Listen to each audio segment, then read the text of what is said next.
성분 그리고 기능성 원료에 어떤 기능성을 가지고 있는지가 표시되어 있습니다. 네.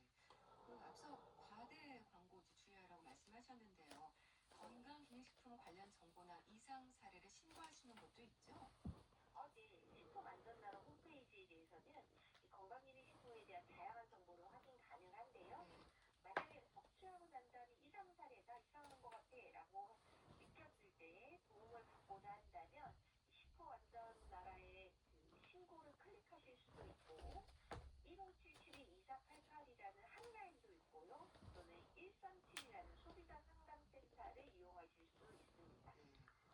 근데 식품은요, 또 부정불량식품 신고가 따로 있어요.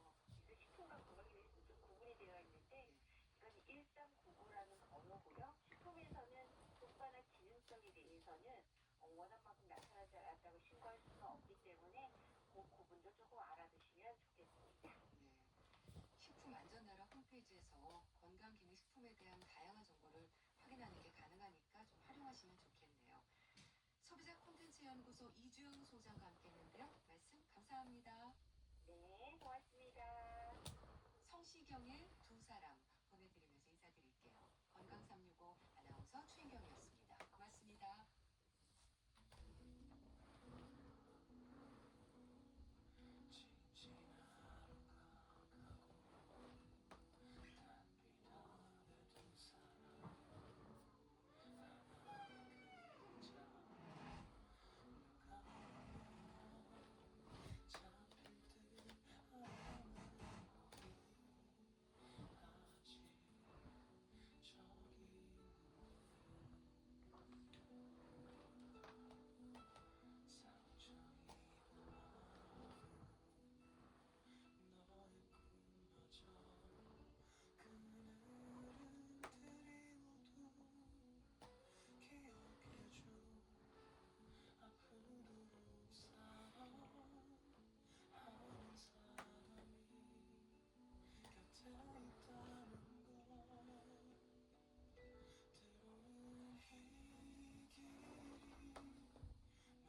서투르고 더 부족하지만 언제까지나 네 곁에 있을게.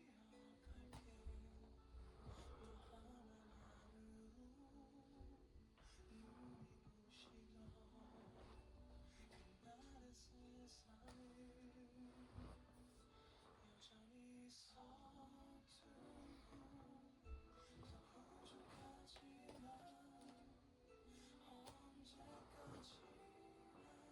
해도 그대와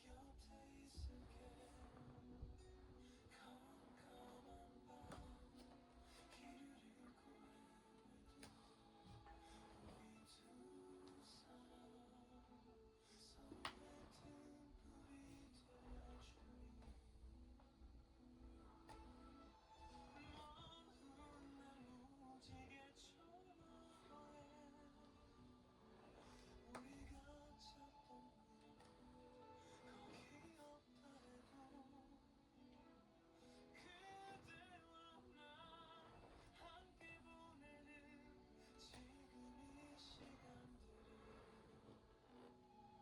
내겐 그보다 더 소중한 것. 때론 이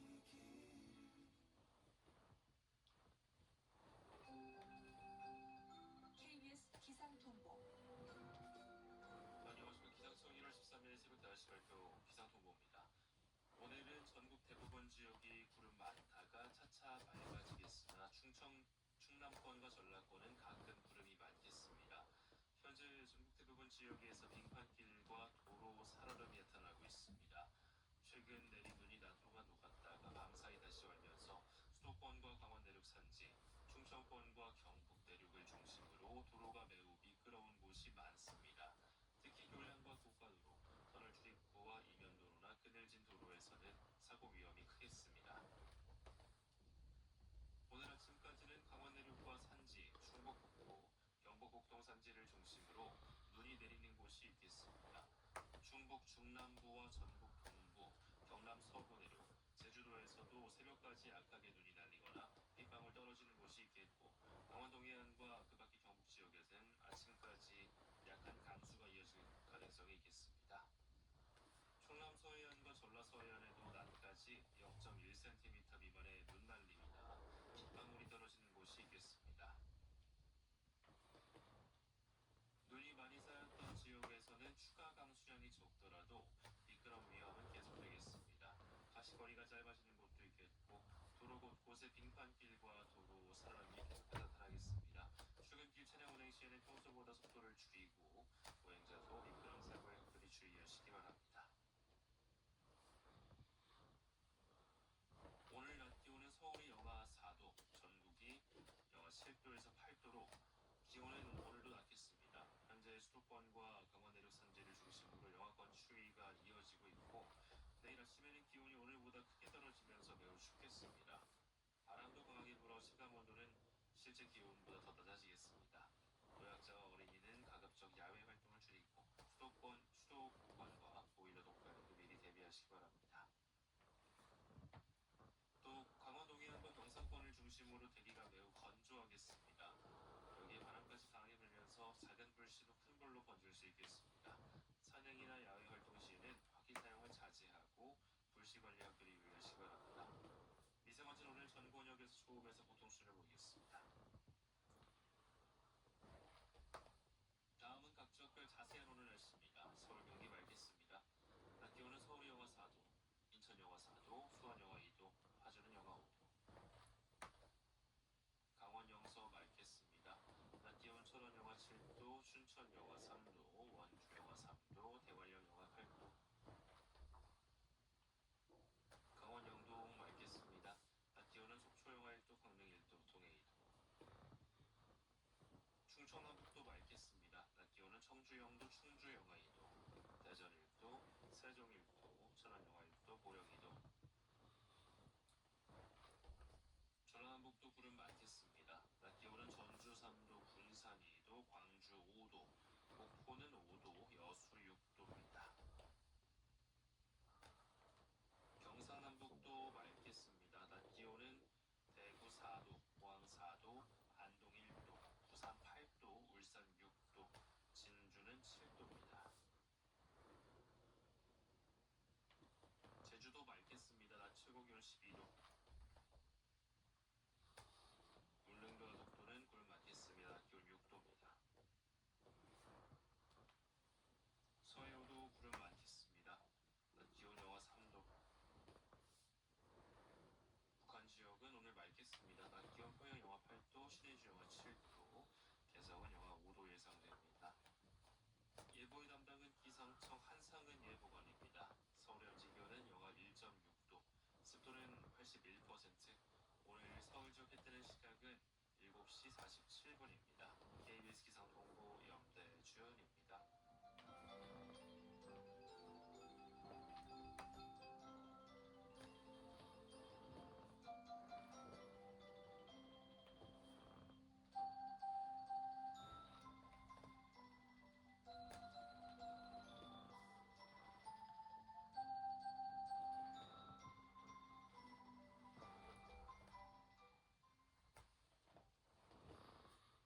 잠시 후 6시부터는 KBS 뉴스 광장을 KBS 제1텔레비전과 동시에 방송해 드립니다.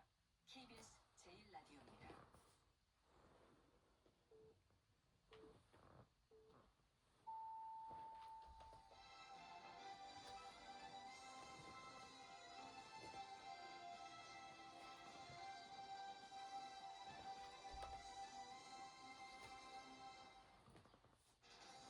서울 시내버스 노조가 임금협상 결렬에 따라 오늘 첫차부터 파업합니다.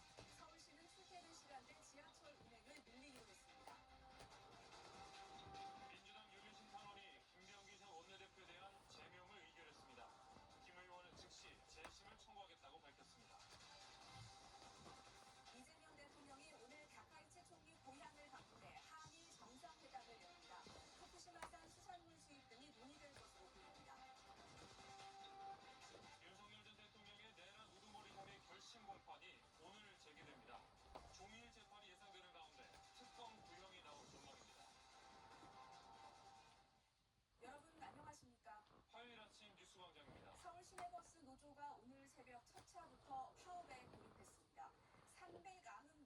노선이 영향을 받게 됩니다.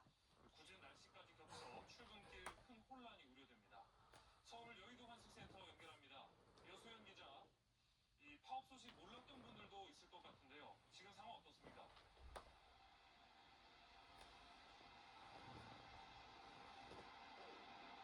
네, 아직 이른 시각이라 이곳 여의도 환승센터엔 사람이 많진 않습니다만 파업 소식을 듣지 못하고 정류장까지 왔다가 발길을 돌리는 시민들의 모습을 간혹 볼 수 있습니다. 본격적인 출근 시간이 되면 혼란은 더 커질 것으로 보입니다. 서울 시내버스는 노사 간 임금 협상이 결렬됨에 따라 394개 노선 7,400여 대가 오늘 첫 차부터 운행을 멈췄습니다. 서울시는 시민 불편을 줄이기 위해 지하철 운행을 172회 늘리는 등 비상수송 대책을 가동했습니다. 특히 대중교통이 몰리는 출퇴근 시간에 열차를 서울시내 25개 자치구는 무료 셔틀버스를 긴급 투입했습니다. 세부 노선과 운행 시간은 서울시와 자치구 홈페이지 120 다산 콜재단 등에서 확인할 수 있습니다. 서울시내버스 노조와 사측인 버스 운송 사업조합은 임금 인상 문제를 두고 어제 오후 3시부터 협상을 이어왔는데요. 의견 차이가 워낙 커 서울지방노동위원회 중재에도 합의에 이르지 못하고 오늘 새벽 1시 반쯤 최종 협상 결렬을 선언했습니다. 노조는 올해 임금 3% 인상과 정년 연장 등을 요구했지만 사측은 인상분이 과도하다며 난색을 보인 것으로 알려졌습니다. 2024년 12월부터 이어진 교섭에 노조는 지난해 2차례 파업을 예고했다가 철회하기도 했었는데요. 노조가 끝내 합의점을 찾지 못하며 서울시내버스는 1년 10개월 만에 파업에 돌입했습니다.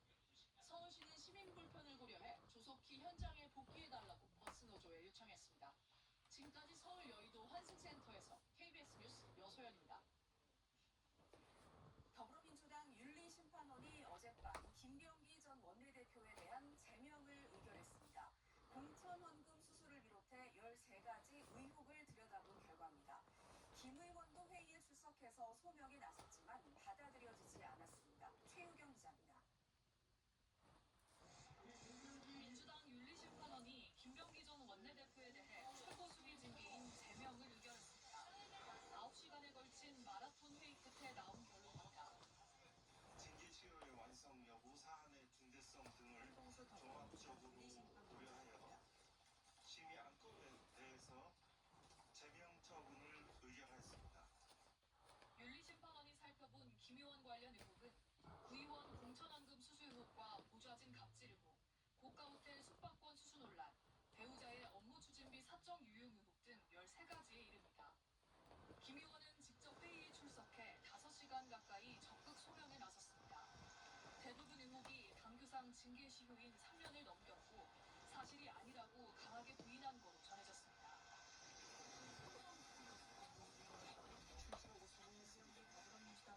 하지만 윤리심판원은 대한항공 호텔 숙박권 수수, 쿠팡 대표와의 고가 오찬 회동 등 징계 시효가 지나지 않은 일부 사유만으로도 제명 처분이 가능하다는 결론을 내렸습니다. 공천원금 관련 의혹도 함께 고려했다고 설명했습니다. 민주당은 내일 최고위원회의에서 김 의원에 대한 징계 의결 결과를 보고받고 이후 의원총회에서 소속 국회의원 절반 이상의 동의를 받아 제명을 마무리할 계획입니다. 다만 김 의원이 윤리심판원 징계 발표 직후 즉시 재직을 청구하겠다는 입장을 밝히면서 최종 절차까지는 시간이 걸릴 전망입니다. KBS 뉴스 최혜경입니다. 공천 대가로 1억 원을 수수한 의혹의 핵심 인물 김경시 의원 조사도 본격화하고 있습니다. 경찰은 김시 의원을 조만간 다시 불러서 조사합니다. 강선우 의원에 대한 출국 금지 조치도 내려졌습니다. 추재훈 기자가 보도합니다. 2022년 지방선거 당시 강선우 의원에게 공천헌금 1억 원을 건넸다는 의혹을 받는 김경시 의원. 의혹이 불거진 지 13일 만에 귀국해 3시간 반가량 경찰 조사를 받고 어제 새벽 귀가했습니다. 공천 대가로 1억 원 건넨 게 맞으세요? 김시 의원이 받는 혐의는 뇌물과 정치자금법, 청탁금지법 위반. 경찰은 김시 의원을 상대로 금품을 전달한 이유와 함께 실제로 금품을 돌려받았는지 등을 추궁한 것으로 전해졌습니다. 김시 의원과 강 의원 모두 1억 원을 주고받았다는 사실을 인정하는 상황. 다만 돈을 다시 돌려줬고 대가성도 없었다고 주장하는 것으로 알려졌습니다. 결국 금품이 당시 김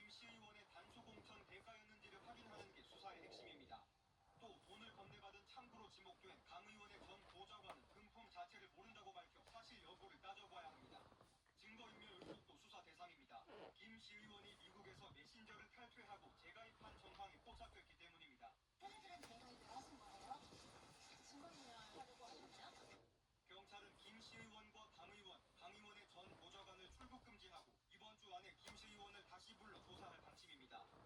또 김 시의원이 사용하다 지난해 10월 서울시의회에 반납했던 PC 2대를 확보해 분석하고 있습니다.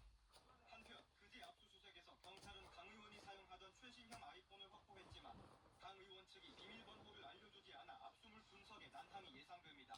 KBS 뉴스 추재훈입니다. 김경 시의원을 둘러싼 공천원금 수수 의혹은 지난달 말 김병기 전 원내대표와 강선우 의원 사이에 대화 녹취가 공개되면서 시작됐습니다. 그 사이 김 시의원은 미국으로 출국하기도 했고 또 휴대전화를 바꾼 정황이 포착되기도 했습니다. 늑장 수사 비판이 나옵니다. 최혜림 기자입니다. 이른바 공천 헌금 의혹 고발이 국민신문고에 접수된 건 지난달 29일. 나흘 뒤인 지난 2일 경찰 수사팀이 정해졌습니다. 그 사이 핵심 피의자인 김경 서울시 의원은 아들을 보러 간다며 출국해 라스베이거스 CES 행사장의 모습을 드러냈습니다. 경찰은 김 시의원의 귀국을 기다려야 하는 처지가 됐고 그 사이 기존 메신저를 탈퇴하는 등 휴대전화 교체 정황이 포착됐습니다. 결국 김 시의원이 귀국하고 나서야 압수수색과 소환 조사가 이뤄졌습니다. 경찰 수사 중인 걸 알면서도 왜 출국하셨어요? 미국 계신데 모레순에 약속을 한 거여가지고. 늑장 수사라는 지적에 박정보 서울경찰청장은 출입국조에도 사건이 배당돼야 가능하다며 입국 시 통보 조치는 오히려 빨리 진행된 측면이 있다고 해명했습니다. 또 긴급 체포엔 사유가 있어야 한다며 원칙대로 수사하겠다고 밝혔습니다. 다만 김병기 의원의 구의원 공천원금 탄원서를 암장했다는 의혹에 대해선 부실 수사를 일부 인정하고 살펴보겠다고 했습니다. 앞서 지난해 11월 탄원서를 확보했던 동작경찰서는 최근에야 이 사실을 서울청에 보고한 걸로 확인됐습니다. 박 청장은 당시 동작서가 김 의원 차남의 특혜 편입 사건을 위주로 수사하고 있었다고 설명했습니다. 박 청장은 또 김 의원 배우자의 구의원 법인카드 유용 의혹에 대해서도 수사 감사를 진행하고 있다고 밝혔습니다. KBS 뉴스 최혜림입니다. 한중 정상회담에 이어서 약 일주일 만에 개최되는 한일 정상회담입니다. 이재명 대통령이 오늘은 일본으로 갑니다. 다카이치 총리와 2달 만에 다시 만나는 건데 이번에는 어떤 의제가 논의될지 NHK와의 인터뷰에서도 엿볼 수 있었습니다. 이희연 기자입니다. 일본 NHK 인터뷰에서 이재명 대통령은 과거를 직시하되 협력할 부분은 협력하며 미래로 나아가자고 강조했습니다. 한미일 협력이란 기본축에 따라 양국이 안보 협력도 해나가야 한다며 신뢰가 필요하다고 했습니다. 다카이치 총리의 타이완 발언으로 고조된 중일 갈등과 관련해서는 대화로 원만하게 해소되길 바란다면서도 선을 그었습니다. 중국과 일본과의 문제이지 우리가 깊이 관여하거나 개입할 문제가 아니라고 생각합니다. 다만 중국만큼 일본과의 관계도 중요하다는 점을 시진핑 주석에게도 설명했다고 밝혔습니다. 각국은 다 국가 고유의 핵심적 이익 또는 국가 자체의 존립 이게 매우 중요하죠. 후쿠시마산 수산물 수입 문제도 중요 의제가 될 것이라며 환태평양 경제동반자 협정 가입을 위해 장기적으로 해결해갈 문제라고 말했습니다. 일본과 북한에 대해선 필요하면 수교 관계로 발전하는 게 좋다고 생각한다며 역할을 하겠다고 했습니다. 원만한 관계로 빨리 회복되는 것이 한반도 평화의 측면에서 바람직하다라고 생각합니다. 적극적으로 지지하고. 이 대통령은 오늘부터 1박 2일 일정으로 일본을 찾아 다카이치 총리의 고향 나라현에서 정상회담을 갖습니다. 경주에 이어 2달 반 만에 한일 정상회담을 이어가며 셔틀 고착에 동력이 붙게 됐습니다. 다만 중일 갈등이 격화되며 이 대통령의 실용외교가 시험대에 오를 수 있다는 관측도 나옵니다. 오사카에서 KBS 뉴스 이희연입니다. 김용현 전 장관 측의 시간 끌기식 변론으로 한 차례 미뤄진 윤석열 전 대통령 내란 혐의 재판 결심 공판이 오늘 다시 열립니다. 미뤄졌던 특검 구형이 주목되지만 윤 전 대통령 측이 장시간 변론을 예고하면서 오늘 재판은 밤 늦은 시간까지 이어질 걸로 보입니다. 신현욱 기자의 보도입니다. 변호인단의 재판 김 전 장관 변호인단은 8시간 변론이 전략이었다는 걸 숨기지 않았습니다. 시간 확보해줘서 대통령 변호인단이 매우 감사한 상황이었죠. 멋지지 않습니까, 이 작전? 오늘 재개하는 결심 공판에서 윤 전 대통령 측은 증거조사와 최종 변론만 6시간 이상 걸릴 거라고 예고했습니다. 검찰 측에서 서준조사 7시간 반 하셨는데 모든 피고인들이 다 7시간 반씩 할 권리가 있다고 생각합니다. 이 변론이 끝나야 특검 측이 구형하고 그 사유를 설명합니다. 윤 전 대통령 최후 진술도 40장가량 준비한 걸로 전해집니다. 재판부는 오늘 반드시 재판을 마치겠다고 했지만 또다시 종일 재판이 예상됩니다. 평양에 무인기를 투입해 계엄 명분을 만든 혐의로 기소된 윤석열 전 대통령. 첫 재판부터 특검팀과 변호인단 사이 신경전이 벌어졌습니다. 피고인 이렇게 고치하는 거는 참 민망하고 거북스럽고 사법부의 권위를 떨어뜨린다고 생각하는데 결국 윤 전 대통령과 김용현 전 장관 측이 재판부 기피 신청을 하며 3시간 만에 종료됐습니다. 윤 전 대통령 측은 공소장만 제출된 단계에서 재판부